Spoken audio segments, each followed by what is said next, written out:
This class, I hate to see people leave. We understand God's will. We want to do God's will. And sometimes the devil gets in the room, and today he got into my computer or the TV, we don't know which, but I can't get sound to go from the laptop to the TV. And I have two spots in there where there will be sound, but I do have sound coming from the laptop. So if it's not very loud, that's all we got for it today.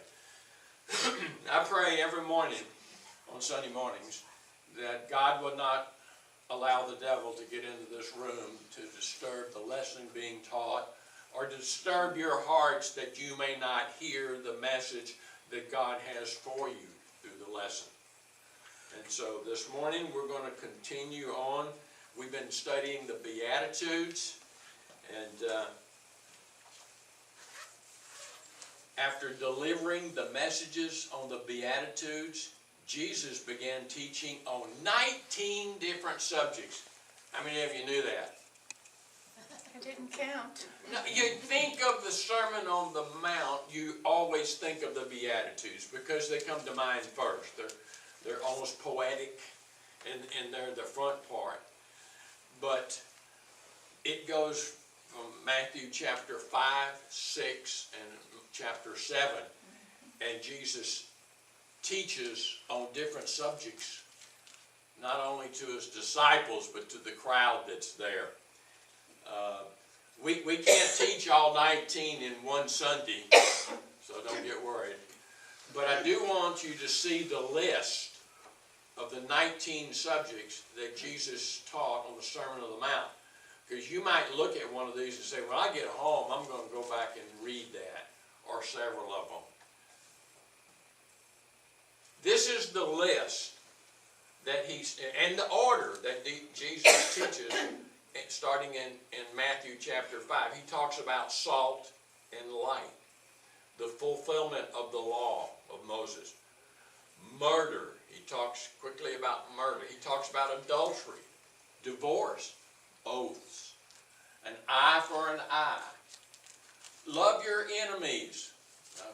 Probably nobody go back to read that one, but sometimes. Giving to the needy. You need to read that. He talks about prayer. He talks about fasting. He talks on treasures in heaven. He talks about do not worry. We should all go back and look at that. Judging others. Yeah, we'd probably overlook that one. Ask, seek, and knock. He talks about the narrow and the wide gates, the true and the false prophets. That's important. They're here now. They're everywhere. He talks about true and false disciples. We've been hearing a lot lately about being good disciples. There are false disciples out there. You might want to read that. The wise and the foolish builders. So that's a lot of subjects, but each one is just like a little short paragraph. How can he put so much knowledge and information in like 4 or 5 sentences? What a master teacher Jesus was when he was here on earth. As I looked over the first list of subjects, one intrigued me, and it comes in 2 parts, and they go hand in hand with each other.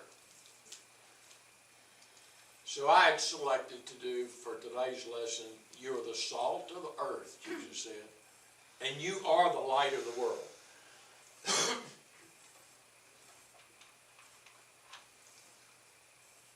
Jesus said in Matthew 5, verse 13, you are the salt of the earth. But if the salt loses its saltiness, how can it be made salty again? It cannot. It is no longer good for anything except to be thrown out and trampled underfoot. Now Jesus doesn't stop here. That's all he says about salt. But he goes on to use light almost as if it's an example to help clarify the meaning of salt. That's why I like to have the two together.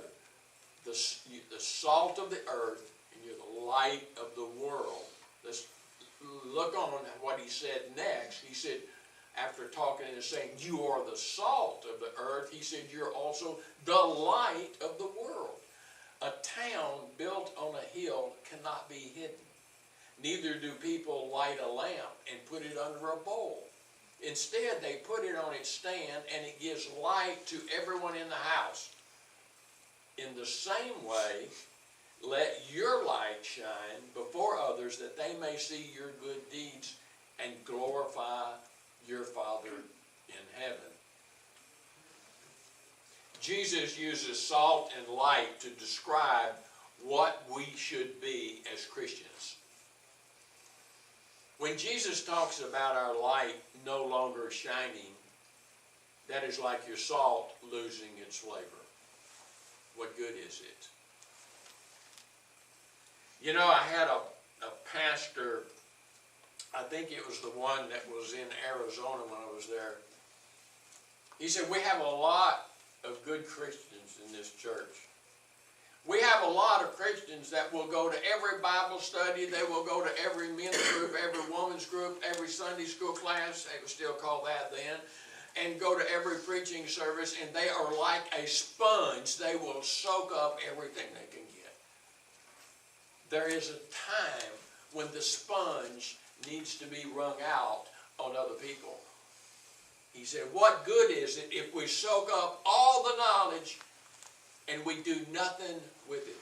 If we're salt and we don't apply it anywhere. If we're a light and we put it under a bowl. And we have all this teaching and all this knowledge and information of the Bible. And yet we're like the sponge. We soaked it in. He said, I got it. I got all this information. When do we bring it out? Starting next Sunday, we're going to be talking more about courageous discipleship. And that's what it's going to be talking about. Maybe we need to quit learning so much and start sharing what we've already learned. And that's not easy for some of us to do.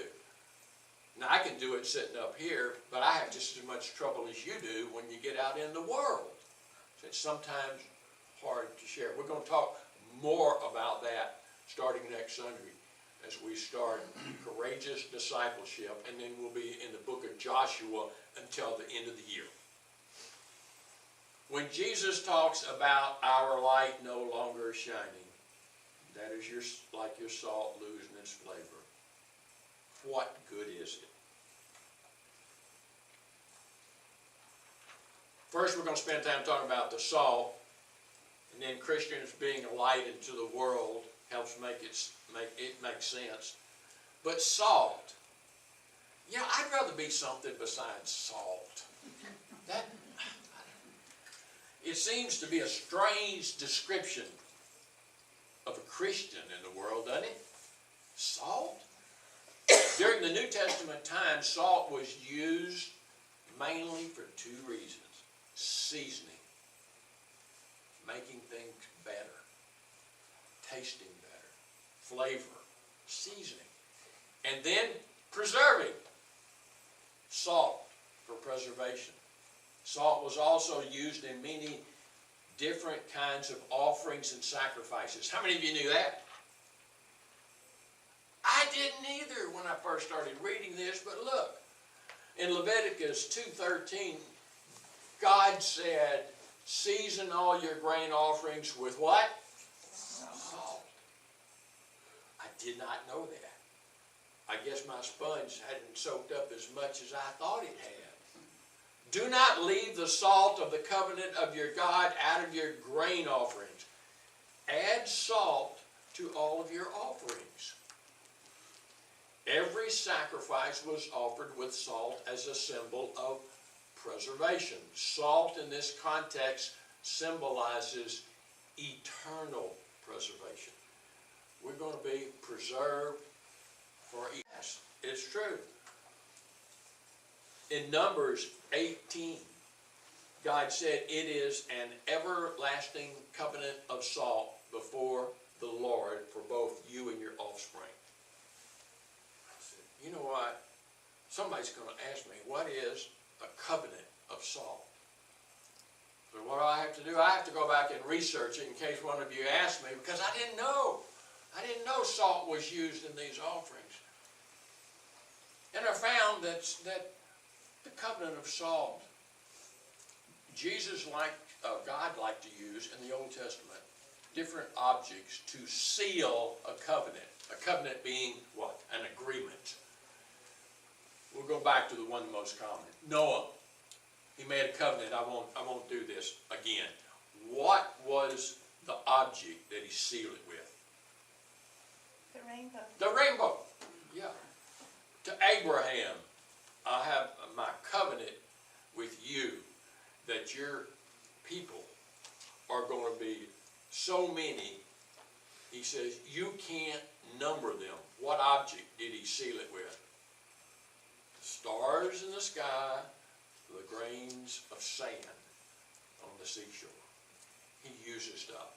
So salt was used in what he called the covenant of salt. But I didn't realize until this that they had used salt in their offerings. In Colossians, it says, let your speech be always with grace. Now look what it says. New Testament now. Seasoned with salt, that you may know how you ought to answer every man. We are told to use some seasoning with our speech. Now, one thing that I try to not do is use politics in here. But I got to say this. Poor old President Trump could use a little bit of seasoning with his speech. Is that true? And I'm not picking, but it's a real example that I know everybody has seen. Well, Paul's saying as Christians, we need to use a little seasoning with our speech. Paul said in Corinthians 13, he says, though I speak with tongues of men and of angels, I have not charity. I am become as a sounding brass or tinkling cymbal. We are to speak with love. If we don't speak with love, sometimes we have wasted words. How many times you've been in a conversation? Here's two people talking, and this one's talking over here, and the second one doesn't hear the first one. Why? What? Anybody? They're talking also. Huh? They're talking also. Yeah, if they're not talking, they're thinking about what they want to say, and they want you to hurry up and finish so they can tell you a better story than you told them. And when you get through, neither one of them remember what the other one said. We need to learn to communicate. We need to learn to listen. I'm not a good listener. Glenda said, yeah, that's true. I forget quick. How many times does somebody walk up and you tell them your name and they tell their name, and 5 minutes later you don't know what their name is? Why is that? Didn't listen. It's because when they were telling you, you were thinking about how you were going to say your name. And your mind is so busy thinking about your next words to say, sometimes you forget that. If I write it down, I can remember it. I can, in my mind, see the piece of paper with somebody's name written on it. But if it's just said, I lose it. I don't remember it. Paul says we are to speak with love. There are people out there, it almost goes along with Tommy's joke about the little boy that was waiting to see what a preacher says if he hits his thumb with a hammer. You know, there's people out there just waiting for a Christian like you and I to slip up and say the wrong things, do the wrong things. Say, yeah, I didn't think you were all that good. We need to be careful. We need to be careful. One person said that your salt is your influence. And in this case, your Christian influence. So your salt is your influence. If salt seasons or flavors food, we as Christians need to be like salt and add flavor to people's lives. People's lives that are missing Christ. They need that added. We need to flavor their lives, and all of a sudden they will sparkle when they become a Christian. They'll be a different person. And that's our job as a disciple. to flavor their lives with salt. If we lose our salt, or we lose our influence, or we do not use it, then we do not add flavor to anybody's life. Anybody's life.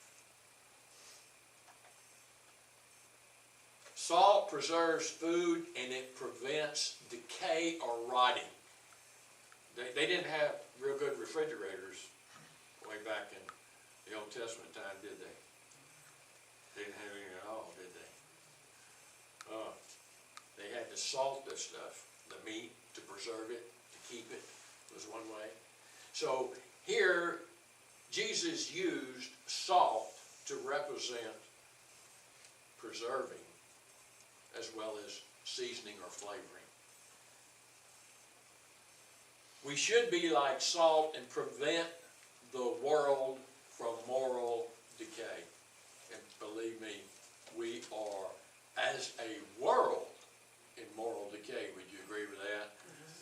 It is awful. It's you read the newspaper. I don't know how many read the newspaper. And you just every country's got something going on, including this one.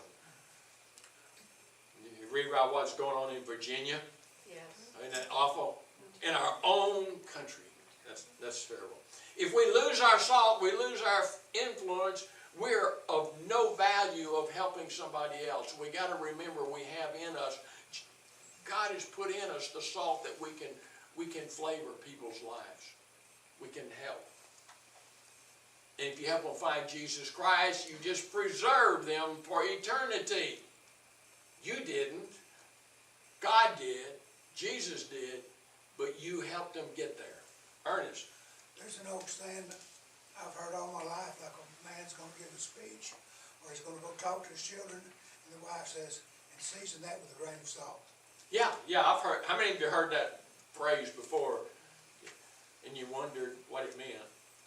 Why don't you say season it with sugar? Wouldn't it make more sense? But they're referring back to the Bible. Back to the Bible. Let's read again. Oh, did I do that? Praise God. Immediately after talking about being the salt of the earth, Jesus talked to us of being the light of the world. I believe Jesus meant for both phrases to go hand in hand. Let's really read again what he said about the light. You are the light of the world. A town built on a hill cannot be hidden.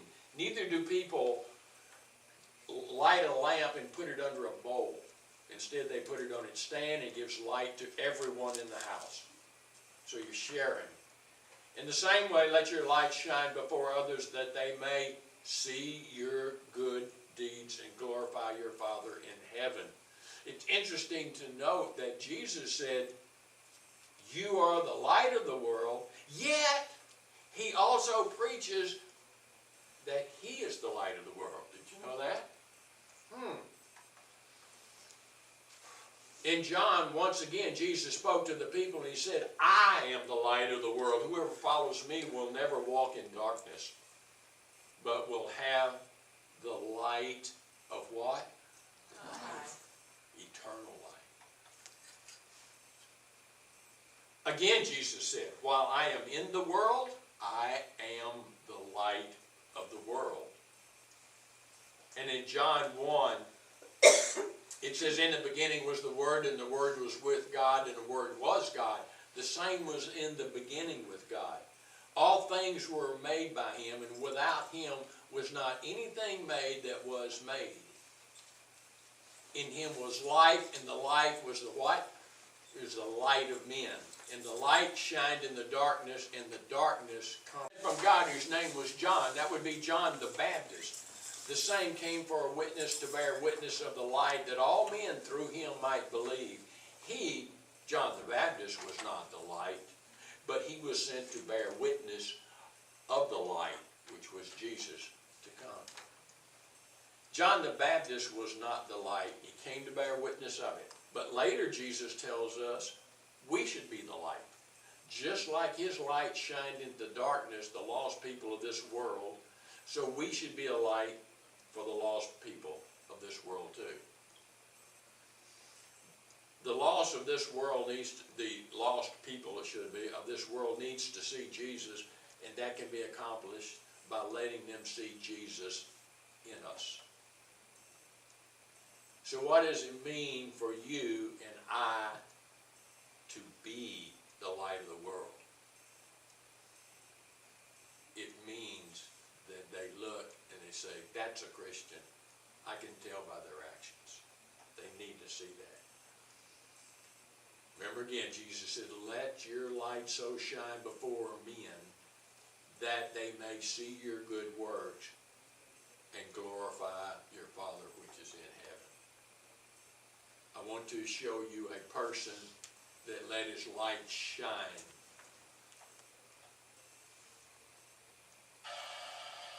I don't know if you can hear this. I can't get the sound up here. Can you hear it at all?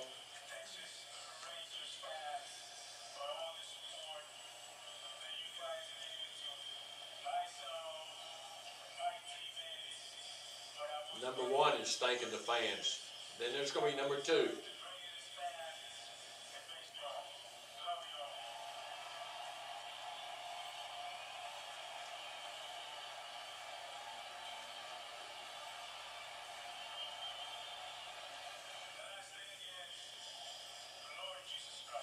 Now I want to thank the Lord Jesus Christ. How did all he was stay? This was 3 years ago, but he did it again last night when they retired his number.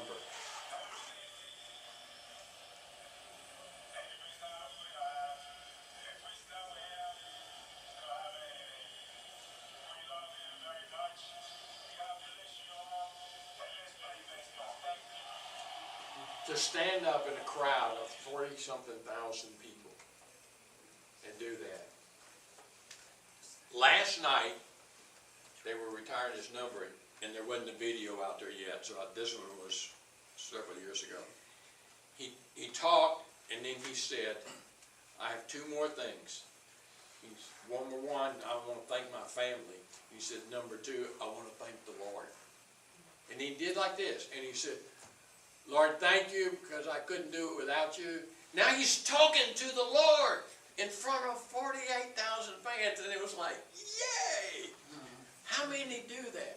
Now, I've seen some athletes that I want to thank Jesus Christ, for letting me be a good football player, and sometimes it sounds like they don't mean it. But he stood there and talked to the Lord. You gave me the opportunity. You sent me here when I was 16 years old. He talked to the Lord in front of people.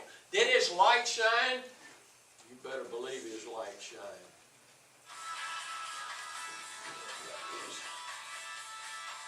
You are the salt of the earth, but if the salt loses its saltiness, how can it be made salty again? It is no longer good for anything except to be thrown out and tried.